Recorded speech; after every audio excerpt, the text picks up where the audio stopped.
In the Eastern Conference playoff, the Browns met the Cowboys, and over 69,000 chilled fans waited to see if the so-called Cleveland Jinx would prevail. The Cowboys and their coaches, who strongly felt that this was the finest Dallas team yet, were on record as being certain it wouldn't. But on a cold, wet, rainy day in the Cotton Bowl, they were proved wrong again.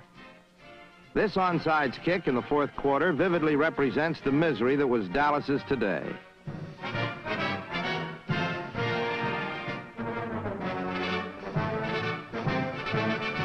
Even when they did things right, they turned out wrong. Cleveland was stopped in the first series of the game, and it looked like Dallas had a break when Don Cockcroft's punt went straight up in the air. But the ball hit Rayfield right, and Bob Matheson recovered for the Browns. It was Cleveland who had the big break, and it was all they needed.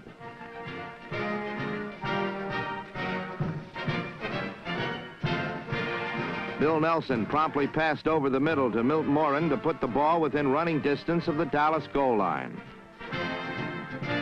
But to get there, Cleveland had to run against Dallas's doomsday defense, which prided itself in being the toughest unit in league history to run against. Only 3 touchdowns were scored against them on the ground all season long. Their aura of invincibility was quickly punctured when Bo Scott easily skirted left end for a Cleveland touchdown and a 7-0 lead for the Browns. Dallas was never the same. Cleveland completely dominated the ball game from then on. Calvin Hill was stopped cold by a ferocious front line, and when Dallas tried to pass, they found their receivers blanketed. Morton missed on his first 7 passes, and his favorite target, Lance Rensel, didn't catch a pass until the game was almost over. The reason was the clever Cleveland secondary, which disguised its coverage so well. A confused Morton couldn't tell which of his ends were being single or double covered. This total devastation of Dallas's complex offensive machine was Cleveland's answer to Tom Landry's tag of rubber band defense. The Cowboys' receivers continually came up empty. Meanwhile, in the first half, Bill Nelson and Paul Warfield successfully employed Blanton Collier's game plan of throwing medium-range passes. Nelson hit All-Pro Warfield on quick slices, despite the Cowboy tactic of switching Mel Renfro to cornerback in the obvious passing situations. But to Warfield, who totaled 8 catches for the day, it didn't matter if his defender was Renfro or rookie Otto Brown. He burned them both. Late in the first half, Morin took a Nelson pass off a play action to Kelly, and instead of running to daylight, preferred to run into someone. But despite such Neanderthal tactics, Cleveland had a first down on the Dallas 23.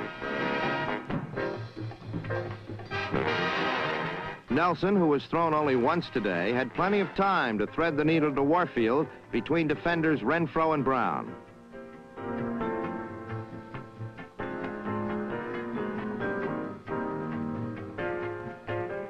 Leroy Kelly powered over left tackle for an apparent score.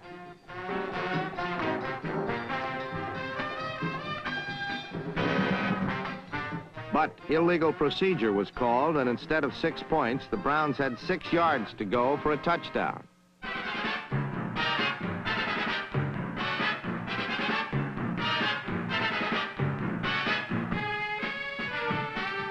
Again, with excellent protection, Nelson coolly passed to his tight end, Milt Morin, who beat Renfro in the end zone.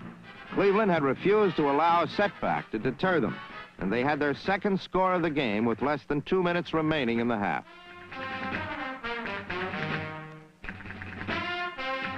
But Cleveland wasn't finished. They forced Dallas to punt again, and with 28 seconds left, Nelson, having perhaps his finest game as a pro, fired to Warfield inside Cowboy territory.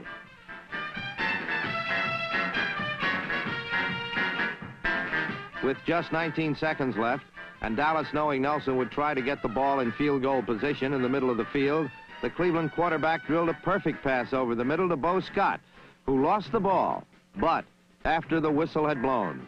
Nelson had now hit 15 of 22 passes. 5 seconds left. Don Cockcroft put the ball through from 22 yards out, and Cleveland led 17-0. The 10-point explosion within 2 minutes was important because it sent the Browns into their locker room rolling, the Cowboys into theirs reeling.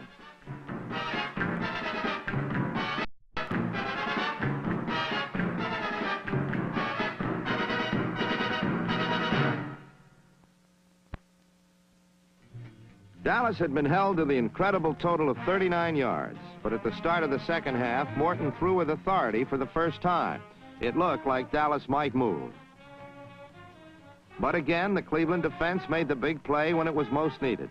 With 4 tacklers hanging all over him, Morton tried to get off a pass, and linebacker Jim Houston picked it off, and looking like the offensive end he was at Ohio State, tore 35 yards to the Dallas 19-yard line. The big play once again was made by the Browns.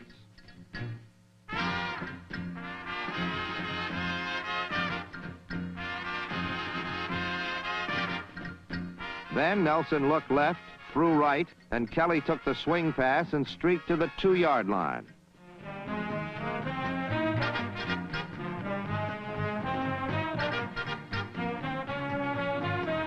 His running mate, Big Bo Scott, ripped in for his second touchdown, and the Browns had a commanding 24-0 advantage.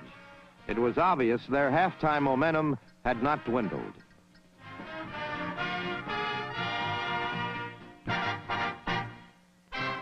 But Dallas was still alive. Morton was hit, but still got off a strong pass to his tight end, Pettis Norman, for the Cowboys' deepest penetration of the day.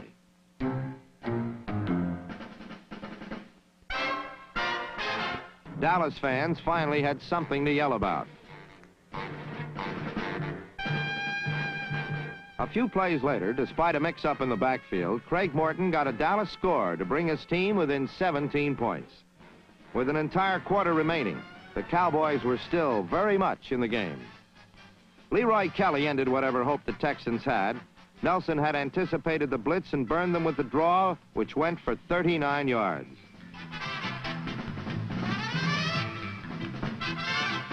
The Cowboys had keyed on Kelly, but they couldn't contain him all day. As the fourth quarter began, Leroy Kelly went up the middle for the Browns' 4th touchdown and their 3rd on the ground. Cleveland, in one game, equaled the total scored against the Doomsday defense by rushing in the previous 14 games.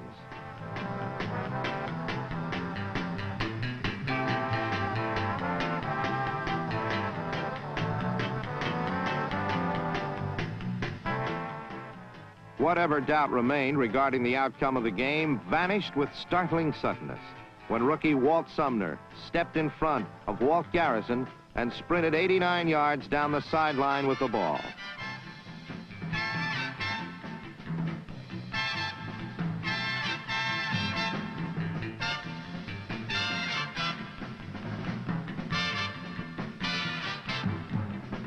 Sumner, a season-long replacement for the Browns' fine injured cornerback Ben Davis, had been picked as the target in Dallas's game plan.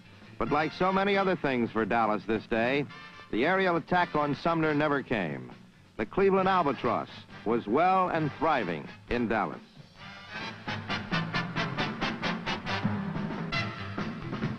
The Browns, with the youngest team in their successful history, had routed what had been billed as one of the super squads in football. This earned them the privilege of meeting the powerful Minnesota Vikings in the NFL Championship in Minnesota on Sunday. An earlier confrontation of the two teams resulted in Cleveland's most embarrassing loss of the year, a 51-3 shellacking. But today, with Bill Nelson, the pass master of the air lanes, and the Browns' young defense rising to the occasion, it is not too difficult to envision a Cleveland championship and a trip to New Orleans for the Super Bowl.